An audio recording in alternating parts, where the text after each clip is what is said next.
Hello everybody. So today I will talk about calculus. The topic today is about matrix. So now I will show you how to answer. We need to find the value of this matrix in here.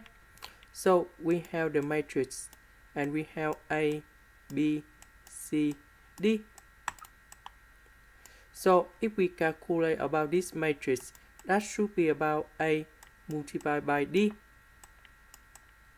minus C multiplied by B. So we apply this formula code to this one in here. So we will have about the square root of number 3 multiplied by the square root of number 3 minus negative number 1 multiplied by number 1. So that should be like this.